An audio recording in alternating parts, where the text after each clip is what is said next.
Welcome back to Putting a Story in History. And today is a special day because it is Holocaust Remembrance Day.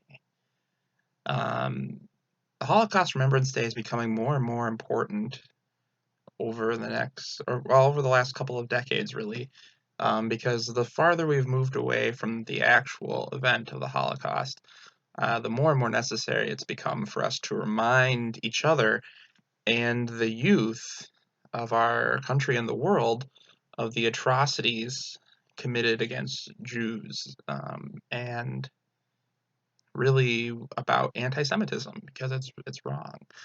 Um, but the further away from the event we get, I think the harder it is for young people and just people in general to conceptualize and accept that it happened.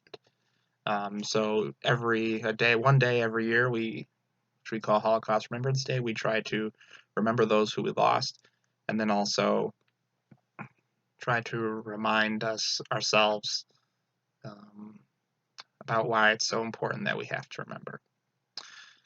So the first thing I wanted to say when it comes to Holocaust Remembrance Day is actually a quote from Eli Wessel, who is a Holocaust survivor and an author. And here it is.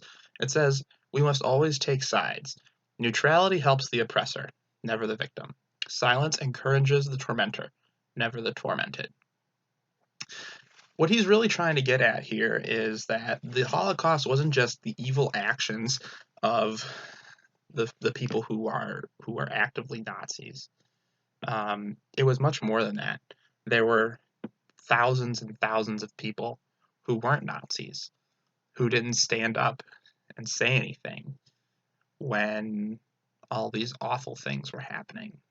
They were silent. They just said, well, it's not me, so I don't care. And that's what really allows atrocities like this to happen. The people who don't stand up and say something when bad things happen. And so oftentimes on days like this, I try to think about quotes like that, and how it could apply to my own life. And something that I've had the privilege to be taught about several times throughout my life is the idea that when faced with things like that, you need to stand up and speak out, um, even if it's not just against hate, it's just against something wrong. And I think we would all be a lot better if people and it would be a lot better world if we stood up and spoke out against hate and violence and all the awful things that allow such atrocities to happen more frequently. Not just the big things, the small things, the little things that lead to the big things. That's how we together as a world can move past these kind of incidents, these kind of things where millions of people die because of hatred. One other thing I really wanted to talk about before I wrap this up was about how, especially at this time in the United States, we need to be even more vigilant about stopping hate. The events of January 6th at the Capitol, 4 years of Trump and his hatred, have really, I would say, pulled the Band-Aid off of the giant festering wound that is hate in America. It's not something new. It's been here since our founding. It's been here since before our founding. This country has been fueled and founded on hate. And one particular thing that kind of ties this all together, especially with the Holocaust, is that when the Holocaust started happening and Jews began to flee Europe and they were trying to get to the United States because they thought they'd be safe here because we were the land of immigrants. We're the land of freedom, right? At least that's what we're supposed to be. But at the time, our Secretary of State was a raging anti-Semite, and so he only allowed the United States immigration system at the time was built on quotas. So there's a certain amount of people from each of these different groups that could come in. He only allowed 10% of the total number of Jewish people that were allowed to come in because he was an anti-Semite. And so many of those people that he denied were killed in the Holocaust. Although it seems like the United States isn't really a part of that, that was a European thing, we are just as equally complicit in the murdering of Jewish lives.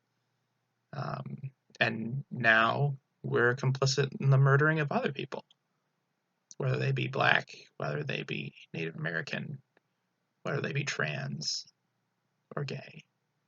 And so, like I said, we really need to take this day not just to reflect about why anti-Semitism is wrong, but why hatred is wrong, and how we need to remove hatred from our country. And that's going to require radical changes. Not like what Fox News thinks is radical. I mean beyond that. Real change to drive hate from our nation. For those of you who are interested in learning more about the Holocaust, who don't know that much about it, I do have some suggestions for some things you can read and some things you can watch, so you can learn a little bit more about it. Reading-wise, you might want to turn to the graphic novels titled Maus and Maus 2, that's M-A-U-S. They're graphic novels written by a man who he basically interviewed his grandfather, who was a Holocaust survivor, and then he drew and annotated his interviews with his father. They're really good.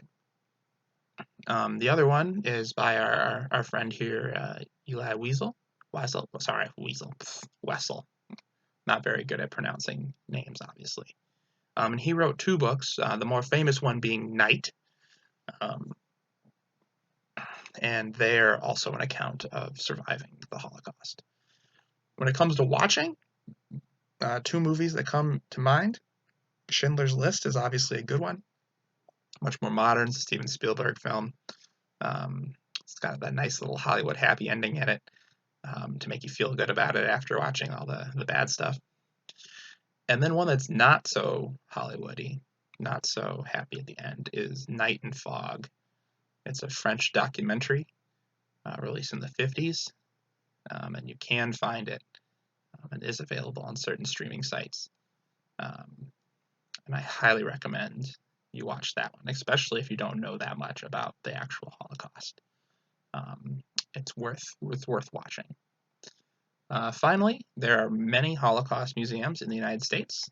There's one in New York. There's one in DC, I believe. I suggest if you have the opportunity, once this pandemic is over, and you have the time and the ability to travel, that you visit a Holocaust museum and take your time to walk through it and learn. Yeah, that's really all I have to say for today. So make sure you take the time to reflect and think about how you personally can try to stand up and speak out and stop hate in your day-to-day life. Thanks for watching. See you next time.